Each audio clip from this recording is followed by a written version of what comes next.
What's up, ladies and gentlemen? It is Vengeance here with another hero breakdown for Call of Antia. Today we are going to discuss Malfort.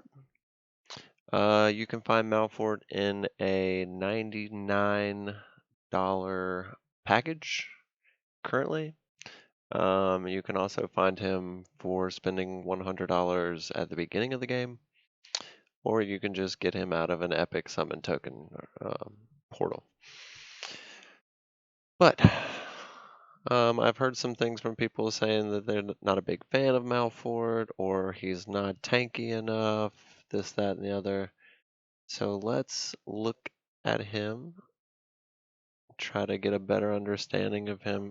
And I'll tell you this, I use him a lot. He is very good, but you have to build a specific party around him. He's really not great.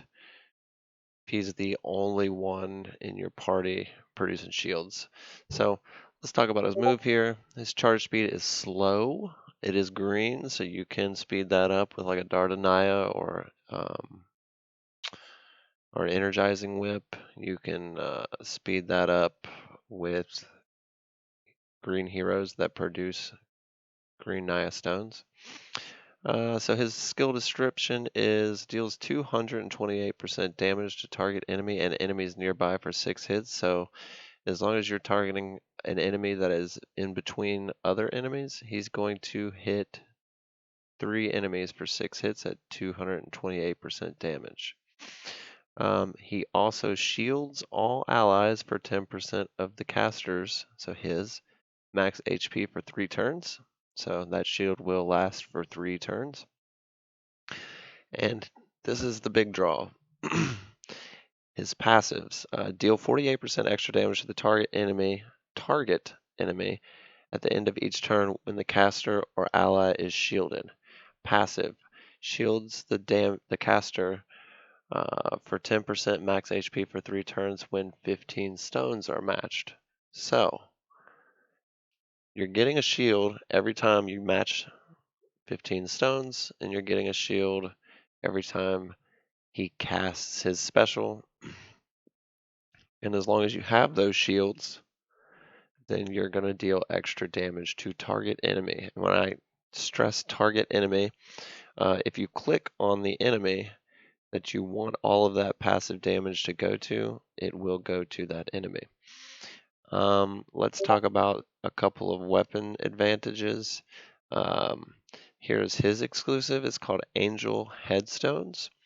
Every 20 stones matched grants a shield equal to 17% of max HP for Malfort. It'll be 25% of max HP for 5 turns.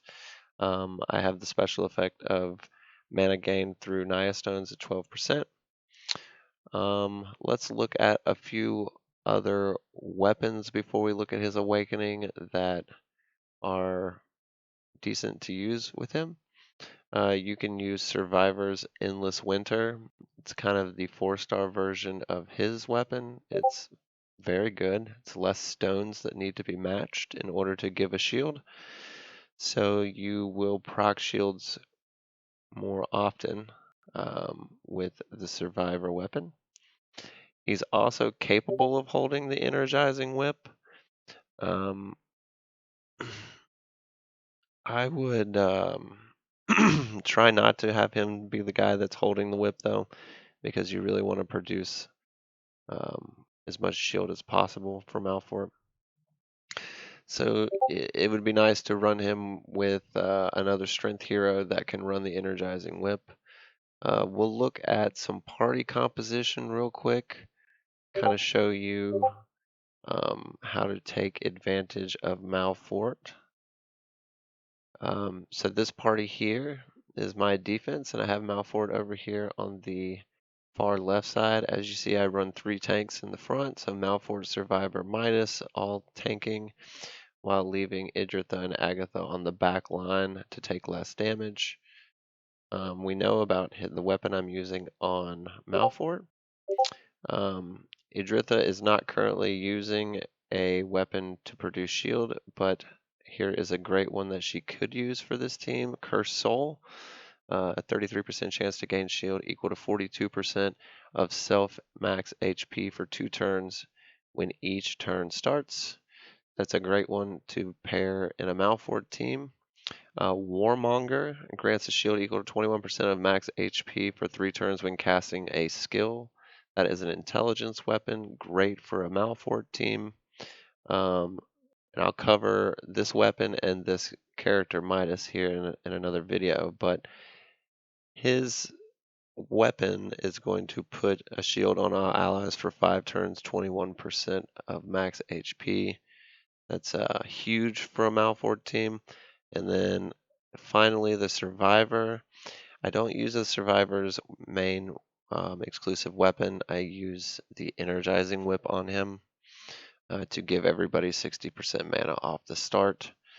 That's going to give 60% to my Idritha and to my Agatha, which are the main damage dealers and dispellers and healers of the party. Big time to have that Energizing Whip on any party that you can. So real quick, we'll go look at Malfort's passive abilities. Awaken 1. Whenever receiving deadly attack, become immune to death. This turn, shield self for 50% of max HP for 5 turns. It can only happen once per battle. This is really effective for like Call of the Wild battlefield. It's also effective just to not die when you should die. Awaken 2, this is a standard kind of awakening. Increase attack defense max HP by 8%. Take 20% less damage from purple elements. So that's very weird. There's just affects purple, but okay. Awaken 3, decrease debuff duration by 2 turns. That's a big deal. Pretty good for PvP. Awaken +4, again another standard one. 20% less to purple elements. Question mark. Attack defense max HP by 8%. And the big one, Awaken 5, increase attack and defense by 1% for every 2% of max of HP decreased up to 33%. So when he is 66% of his HP is gone, he will be at plus 33% attack and defense, which is pretty nice, pretty broken. It is encouraged that he does not have full life, which is really nice for that Call of the Wild battlefield, like I was saying earlier. Having a shield over top of your decreased health increases the damage that you do. So, yeah, he would be a major player in that battlefield. He's also a major player in Rune Shield, considering that his regular move hits for 6 hits and hits 3 people, so he'll bust the Rune Shield open and allow you to do 100% damage after his move goes off. Pretty awesome. He's also really, really good in Reward for Courage battlefield, considering it's no HP can be restored. But as long as you're putting shields out over the top, you have no need for healing. So, what kind of a grade would I give Malfort? PvP, he's very high. I would give him an A+ rating. PvE, it can be beneficial. It's not quite as beneficial as PvP, so I would give him an A rank for campaign and tower. As far as a Titan goes, you can use him. He's not the greatest for a Titan. I'd probably give him like a B or a B+ against a Titan. The passive damage, as long as their shields, is cool because you're doing damage to the Titan every turn, but it's not a substantial amount. You're going to want to save that for dropping defense down and hitting with really hard-hitting heroes to Titans. So overall, he's a great character. If you get him, I would highly, highly suggest leveling him up. He is probably a top 10 hero in the game. Definitely worth your investment of resources. So yeah, if you get a chance, get him. I'm a big, big fan. and I hope you enjoyed the video.